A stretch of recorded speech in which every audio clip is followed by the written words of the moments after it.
안녕하세요. 이민철 목사입니다. 네, Q&A 원정대 오늘은 질병과 재난에 대해서 성경은 어떻게 말하고 있나요? 라는 질문을 가지고 함께 나눠보는 시간을 가지려고 합니다.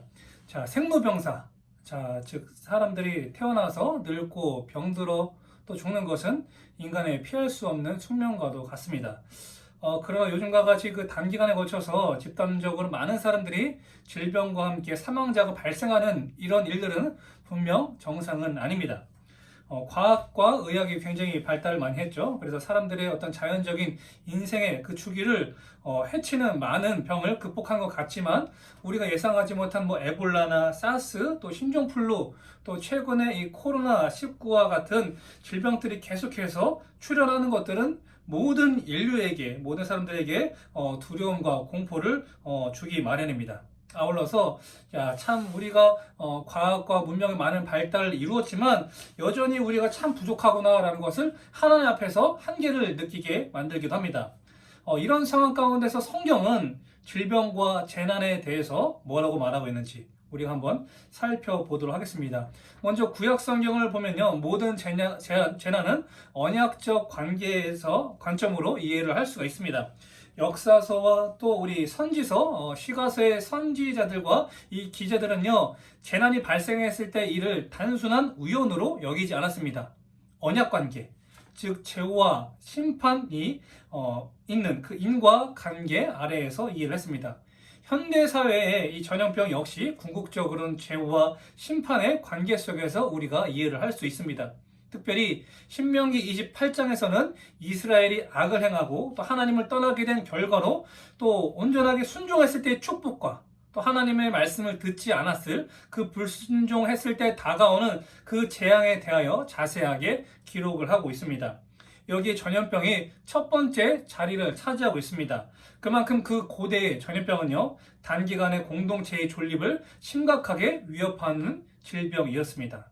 전염병은 그 당시 어떤 전쟁이나 기근과 함께 3대 재앙으로 여겨졌는데 이 세 가지는 하나님의 언약적 심판의 도구로 사용되었던 심판의 용어이기도 합니다. 하나님 말씀에 대해서 불순종한 그 결과 이스라엘이 재난을 당하게 된 것입니다. 이 언약 파괴의 심판의 결과로 인해서 재난이 주어졌고 또 이스라엘은 멸망하고 이방인의 포로가 되었습니다.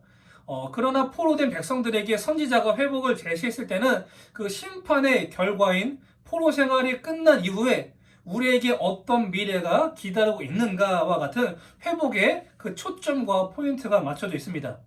코로나19와 같은 재난에 대해서 과거의 죄를 우리가 회개하는 건 물론 중요합니다. 그러나 그보다는 미래를 향해서 우리가 초점을 맞추고 하나님의 은혜를 기다리는 것이 올바른 태도일 것입니다. 전염병과 재난은 어느 개인이 아닌 온 세상에 대한 하나님의 또 선언이며 동시에 온 세상을 향한 복음의 메시지로 우리가 이해할 수 있을 것입니다. 특별히 또 요한복음 8장을 이에 대해서 잘 설명을 하고 있고요. 과거의 죄로부터 단절하고 미래 지향적인 태도를 취할 것을 우리에게 권면의 말씀을 주고 있습니다. 우리 인생 어떻습니까? 심령이 가난해져야 그때야 비로소 하나님 나라 천국을 사모하는 마음을 품게 됩니다.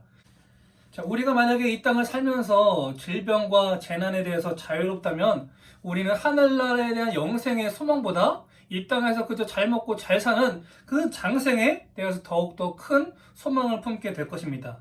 그러나 우리는 어때요? 연약함이 있기 때문에 인생의 한계를 깨닫고 겸손하게 하나님을 더욱더 의지하게 됩니다.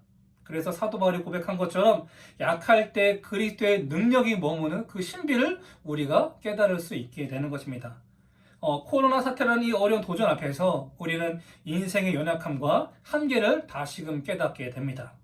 그러나 이 위기를 통해서 가난한 심령을 회복하고 또 그리스도의 능력을 의지하여서 하나님 나라를 이뤄가시는 하나님의 모든 자녀 되시는 저와 여러분 되시길 소망합니다.